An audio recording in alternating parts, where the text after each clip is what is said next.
اور خاص طور سے اپنی ذات کے لیے، اپنے اہل و عیال کے لیے تو ضرور بھی ضرور ہونا چاہیے، اپنے اہل و عیال پر مکمل نگرانی ہونی چاہیے، بلکہ اہل و عیال کی تربیت کرنا یہ تو فرض عین ہے۔ اللہ تعالیٰ قرآن مجید کے اندر فرماتے ہیں کہ یا ایھا الذین آمنوا قوا انفسکم واہلیکم نارا، کہ اے ایمان والو اپنے آپ کو اور اپنے اہل و عیال کو جہنم کی آگ سے بچاؤ، وقودھا الناس والحجارہ، جس کا ایندھن انسان اور پتھر ہے۔ اب کتنی تاکید کے ساتھ اللہ رب العزت فرمائے کہ سب سے پہلے اپنے آپ کو بچاؤ، اپنے آپ سے دعوت شروع کرو کہ میرے اندر کتنی تبدیلی آ رہی ہے۔ ایسا بھی نہیں اب بہت سارے لوگ بھائی پوری امت کی فکر لے کے بیٹھ گئے اور خود ہی کی فکر نہیں، اور خود ہی کی فکر نہیں، خود اعمال کے اعتبار سے تباہ و برباد ہوگا، نہ خود کے اہل و عیال کی فکر ہے، نہ خود کی ذات کی فکر ہے، لیکن فکریں پوری امت کی، فکریں پورے عالم کی۔ تو ایسے فکروں کی کوئی حقیقت نہیں ہے، ایسی فکروں کی کوئی اہمیت نہیں ہے۔ تو سب سے پہلے کس کی فکر ہونی چاہیے؟ اپنے آپ کی۔ اب یہ ظاہر سی بات بھی ہے کہ اگر محلے میں ہمارے گھر سمیت ہمارے پڑوس کے کچھ گھروں میں آگ لگی ہوئی تو ہم کیا کریں گے؟ سب سے پہلے کیا کریں گے؟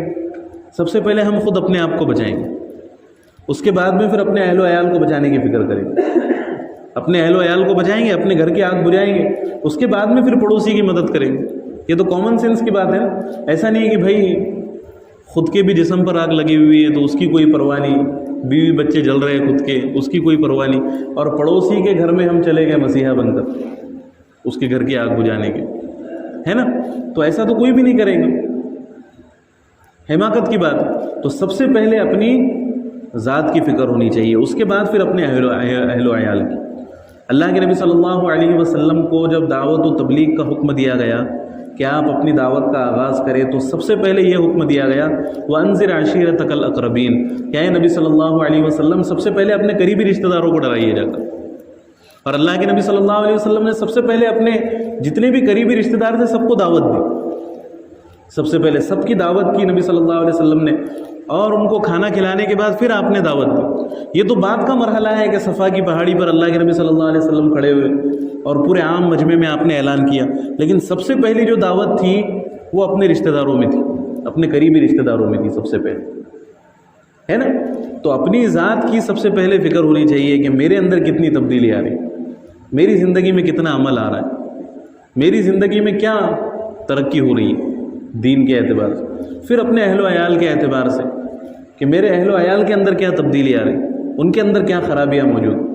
آج اتنی بے حسی کا معاملہ ہے کہ اللہ ہی حفاظت کرے، گھروں میں بے نمازی بھرے ہوئے لیکن ہمیں فکر نہیں، نہ بیوی نماز پڑھتی ہیں نہ بچے نماز پڑھتے ہیں لیکن پھر بھی ہمیں فکر نہیں، اللہ ماشاء اللہ ہے بہت سارے لوگ جن کے گھروں میں آج بھی ماحول زندہ ہے، اسلامی ماحول موجود ہے، ایسا نہیں ہے کہ بالکل ہی ختم ہو گئے، لیکن اکثریت کو اگر ہم دیکھیں تو اکثر گھروں میں یہی چیزیں موجود ہے، نمازوں کا اہتمام نہیں ہے نا، بیوی نمازیں چھوڑ رہی ہے 5 وقت کی تو کوئی فکر نہیں شوہر کو، لیکن بیوی 1 وقت اگر کھانا لیٹ بنا دے تو وہ پورا گھر سر پر اٹھا دیں گے، یعنی اپنے حقوق میں ذرہ برابر بھی کمی گوارا نہیں ہے، لیکن اللہ کے حقوق دن رات گھر میں ضائع ہو رہے ہیں، اس کی ذرہ برابر بھی پرواہ نہیں ہے۔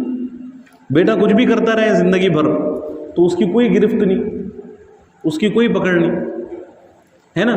کوئی دوسرے کاموں کے اندر اگر لگ جائے جس سے معاشی طور پر کوئی نقصان ہو تو باپ بالکل بائیکاٹ کر دے گا، اس کا جینا حرام کر دے گا بیٹے کو، لیکن وہ نمازیں چھوڑ رہا ہے، برے کاموں کے اندر ملوث ہے، تو باپ کو ذرہ برابر بھی فکر نہیں ہے کہ کر رہا ہے تو کرنے دو، ہے نا؟ یا پھر آخری درجے میں وہ مانتا نہیں ہماری، اگر وہ سب کچھ چھوڑ دے، کمانا چھوڑ دے، عیاشی کرنا شروع کر دیں، ہمارے پیسے اڑانا شروع کر دیں، تو پھر کیا اس وقت یہی کہہ کر ہم خاموش بیٹھ جائیں گے کہ بھئی ہماری مانتا نہیں، ہماری سنتا نہیں؟ اس وقت ہمارے جو تیور ہوں گے، اس وقت جو ہمارے جذبات ہوں گے، اس وقت جو ہماری کوششیں ہوں گی وہ الگ لیول کی ہوں گی، ہے نا؟ اس کو ماننا ہی پڑے گا، ہم آخری انتہا تک پہنچ جائیں گے اس کو منوانے کے لیے۔ تو اسی طرح اللہ کے دین کے لیے بھی یہ کوششیں ہونی چاہیے، اور اتنی کوششوں کی ضرورت ہی نہیں پڑتی اگر ہم عملی نمونہ پیش کریں ان کے سامنے، اگر ہم اپنا عمل دکھائیں، اگر ہم اپنا کردار بتائیں، اگر ہم عمل بچوں کے سامنے پیش کریں گے تو خود بخود ان کے ذہن میں یہ تصویر بن جائے گی کہ ہمارے گھر کا ماحول ایسا ہے۔ بچے ماں باپ کی نقل کرنے کی کوشش کرتے۔ ایک خاتون ایک بس میں سفر کر رہی تھی ایک 6-7 سال کا بچہ تھا. اب وہ بچہ کتاب کا مطالعہ کر رہا. اب 6-7 سال کے بچے کی عمر ہی کیا ہوتی.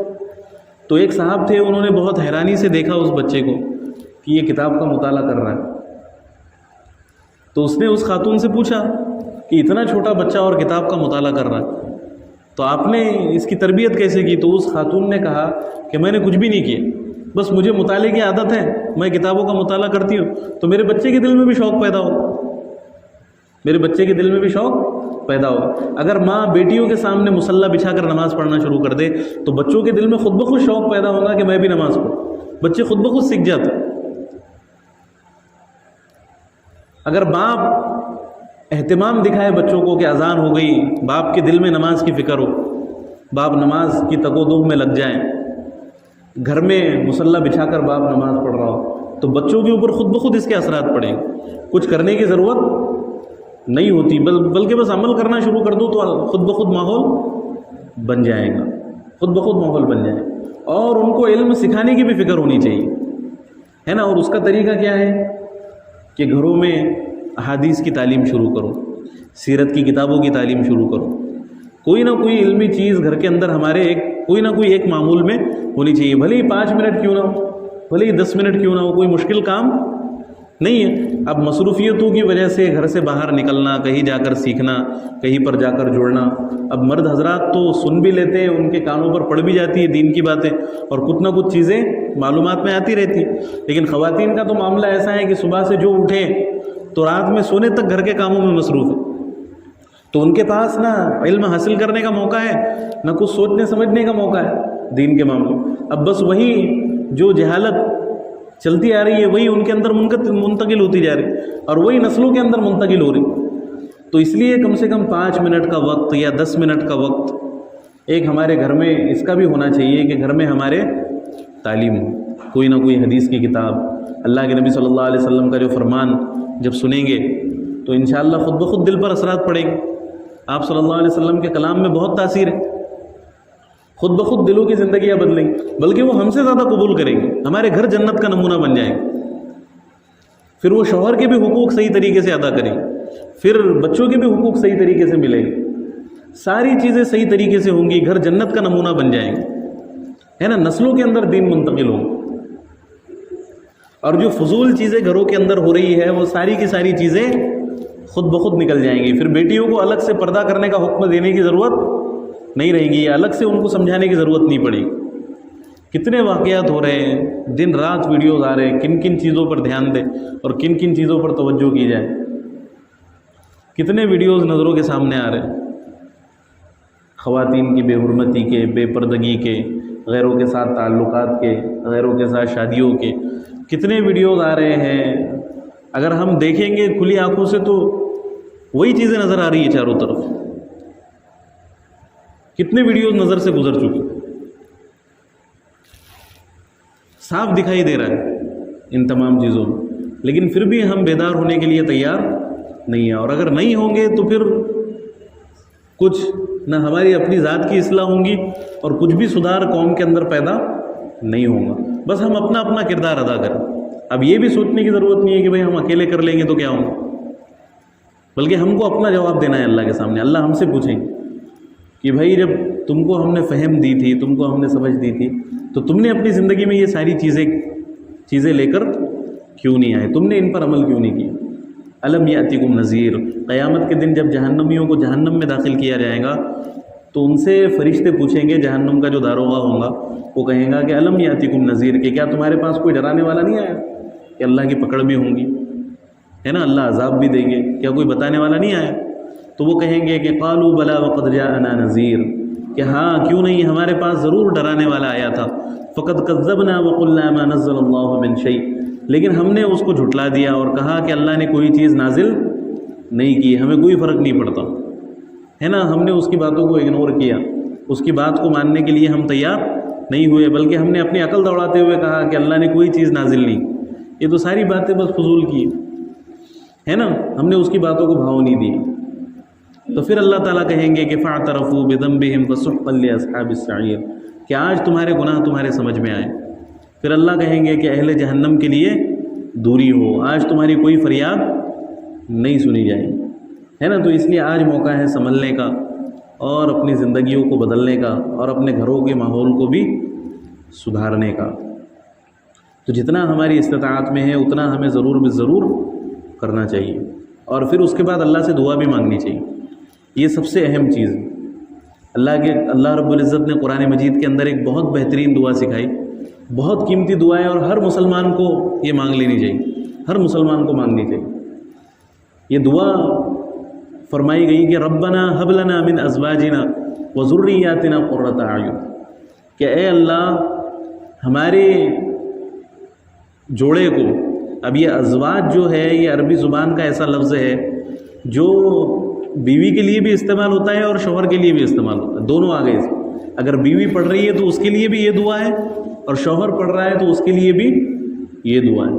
تو ربنا حب لنا من ازواجنا وذریاتنا، یا اللہ ہمارے جوڑے میں اور ہماری اولاد میں ہمارے لیے آنکھوں کی ٹھنڈک پیدا فرما، ہمارے لیے آنکھوں کی ٹھنڈک پیدا فرما. وجعلنا للمتقین اماما، اور ہمیں متقیوں کا پیشوا بنا، متقیوں کا مقتدا بنا. اب اگر اہل و عیال انسان خوش بھی ہوتا ہے تو انہی کی وجہ سے سب سے زیادہ، اور پریشان بھی ہوتا ہے تو انہی کی وجہ سے، کیونکہ باہر کے لوگوں سے تو کوئی مطلب نہیں ہوتا. انہی کی وجہ سے خوشی بھی ملیں گی اور انہی کی وجہ سے پریشانی بھی ملے. لیکن جب بندہ اللہ سے روز مانگے کہ یا اللہ ان کو میری آنکھوں کی ٹھنڈک بنا دے، تو اللہ تعالیٰ ضرور بنا دیں گے. وجعلنا للمتقین اماما، اور ہمیں متقیوں کا پیشوا بنا، یعنی میرے سارے گھر والوں کو متقی بنا دے اور مجھے بھی متقی بنا اور مجھے ان سب کا پیشوا بنا، ہے نا. تو یہ بہت اعلیٰ درجے کی دعا ہے. ہر مسلمان کو یہ دعا مانگنی چاہیے. تو کوشش بھی ہو، دعا بھی ہو، ساری چیزیں ہو تو اللہ رب العزت انشاءاللہ ہماری زندگیوں میں تبدیلیاں پیدا کریں گے. ورنہ اگر کوشش نہ ہو تو پھر اللہ رب العزت بھی ہدایت کے فیصلے نہیں فرماتے. اللہ تعالیٰ قرآن مجید کے اندر فرماتے ہیں کہ ایک آیت ہے قرآن مجید میں کہ ان اللہ لا یغیر ما بقوم حتی یغیروا ما بانفسہم، کہ خدا نے آج تک اس قوم کی حالت نہیں بدلی نہ ہو جس کو خیال خود اپنی حالت کے بدل دے. یعنی اس کو خود ہی احساس نہیں ہے تو پھر اللہ کی طرف سے کوئی زبردستی نہیں. اللہ نے اختیار دیا ہے دنیا میں. نیک کام کرو گے تو جنت میں جاؤ گے اپنے اختیار سے، برے کام کرو گے تو جہنم میں جاؤ گے. اللہ نے چھوٹ دی ہے، زبردستی والا معاملہ نہیں ہے. تو ہمیں کوشش کرنی پڑے گی. جو کچھ بھی کہا گیا، جو کچھ بھی سنا گیا، اللہ تعالیٰ سے دعا ہے کہ اللہ تعالیٰ ہم سب کو سمجھنے کی، عمل کرنے کی توفیق عطا